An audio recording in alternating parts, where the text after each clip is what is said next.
Hello साईं, अस्सलाम वालेकुम। सभिनी सिंध वासियुनि खे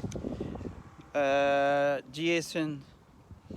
ऐं अॼु मां हिकु शिरकाईंदड़ जेको आहे तव्हांखे ॻाल्हि ॿुधायां थो त छा असांजी सिंध एतिरी पस्तीअ में हली वई आहे या छा जेको आहे सो एतिरो ख़राबु थी वियो आहे कमु जो असां हिते यूरोप में रही करे पाण खे शर्मायूं था त हिकिड़ो वाहियात फ़नकार जंहिंजी मुंडी जेका आहे गॾह जेॾी आहे ऐं शायदि गॾह जी बि इहा बेइज़ती आहे। मुछूं हुन जूं ईअं आहिनि ॼण को कुतो नाड़ो थो खयूं वञे। उहो थो चवे त जेको आहे सो बंदि कमिरो हुजे ऐं ताले जूं चाबियूं गुम थी वियूं हुजनि, तूं ऐं मां हुते अंदरि हुजूं ऐं विस्कीअ जूं बोतलूं हुजनि, असां हीअं कयूं असां हूअं कयूं। असां माना एतिरा ख़राबु थी विया आहियूं, असां माना एतिरा किरियल आहियूं, असां माना एतिरा जेको आहे सो बेहया थी चुका आहियूं जो माना तालीम ॿी का कोन था ॾियूं। हाणे अचे असां इन ते पहुता आहियूं ऐं लिखियलु उन ते हुयो त फलाणो हाले पोटो जेको आहे सो उनजो बड़ा हाले पोटा त तमामु घणा जेको आहे तालीम याफ़्ता हुया माण्हू। ऐं हे जेको आहे मुबारक हाले पोटो साहिबु इहो ॻाए करे पाण खे छा थो सम्झे त मां को ऐं उन जी उमिरि ॾिसो, उन जी उमिरि ॾिसो, उनखे जेका ॼंघूं क़बर में पियूं अथसि। शायदि हया कोन्हेसि, शर्म कोन्हेसि, बाक़ी ॿियो सभु कुझु अथसि। मुंहिंजी इहा गुज़ारिश आहे सिंध डिपार्टमेंट खे त शायदि या त असां हिते रही करे असां पंहिंजा जेको आहे सो उहे ई वैल्यूज़ सम्झूं था, पर शायदि सिंध एॾी तरक़ी न पर एॾी गंदी थी चुकी आहे जंहिंमें जेको आहे सो अहिड़ा फ़नकार, अहिड़ा चोर फ़नकार जेके चवनि था अचे जेको आहे सो सही सिधी जेका आहे उते नियाणियूं बि वेठियूं आहिनि ऐं शाबस त वरी उन्हनि नियाणियुनि खे ऐं शाबस उन्हनि जे पीअरनि खे आहे जंहिं उन्हनि इहे नियाणियूं उते विहारियूं आहिनि। ऐं तव्हां उन्हनि जा एक्सप्रेशन्स ॾिसो हा त जेको आहे के त शर्माइनि पियूं, के त वरी जेको आहे ख़ुशि पियूं थियनि। त गुज़ारिश आहे सिंध वासियुनि खे त हिकु तरफ़ असां पंहिंजे जेको आहे सो उनजी साख क़ाइमु करण जे लाइ कोशिशि करे रहिया आहियूं ऐं ॿिए तरफ़ जेका आहिनि अहिड़ा फ़नकार अहिड़ा जेके आहिनि से असांखे ज़लील ऐं ख़्वार करे रहिया आहिनि।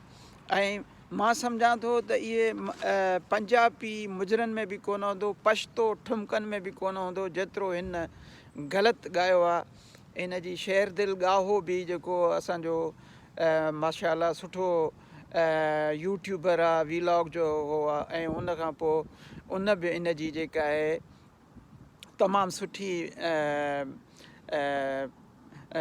मिटी पलीत कई आहे। पर मूंखे बि हिकिड़ो मां हाणे जो खोलियां त जेको आहे सो टीवीअ ते जेको आहे सो हे अची वियो त बंदि कमिरो हुजे ऐं मां हुजां तूं हुजे, चाबियूं बंदि थी वञनि, ख़तमु थी वञनि। हिकु अलाए कहिड़ी बकवास, माना वरी जे लिखण वारो उनखे बि शर्म अचणु खपे। उॾेराई आहे को उॾेराई जेको आहे सो ईअं हुयो जेको आहे सो असली फ़नकार जेको हिन एॾो बेहया बेशर्मो जेको आहे शाइर आहे। मां सभिनी दोस्तनि खे गुज़ारिश कंदुसि त महिरबानी करे हिकु त डिपार्टमेंट कल्चर डिपार्टमेंट खे बि पहुच कयूं ऐं हीअ वीडियो एतिरी वायरल कयो जो इन गॾह मुंहें शाइर जो जेको इन ॻाइणे जो ऐं शाइर जो मुंहुं लटके ऐं सभु सिंधी उथी खड़ा थियो। जॾहिं त असां पंहिंजे कल्चर, असांजी इहा कल्चर आहे या असां अहिड़ा थी विया आहियूं, असांखे हेॾे यूरोप में था रहूं, असांखे ख़बर न आहे ऐं तव्हां एॾे जेको आहे सो ईअं थी आहियो। कंहिंजी माउ हूंदी, कंहिंजी भेण हूंदी, को घर में ॿुधे थो या करे थो या कीअं, सो महिरबानी करे हिन वीडियो खे जेको आहे वायरल कयो त जीअं इन्हनि खे ख़बर पए त असां असुल सिंधी इहे न आहियूं, असां असुल सिंधी लतीफ़ जा पोइ लॻा आहियूं, असां असुल सिंधी सचल जा पोइ लॻा आहियूं, कलंदर जा पोइ लॻा आहियूं, उन्हनि जी शाइरी ॻाईंदा आहियूं। ऐं असांजे बेतनि में जे शाइर शाह साईं फरमाया त जे तूं बेत बायां से आयतूं आहिनि, नियो मन लाहिन प्रिया संदे पारे, अखर पढ़ अल्फ़ जो वरक सभु विसार, अंदरि तूं उजार पना पढ़ंदे केतिरा।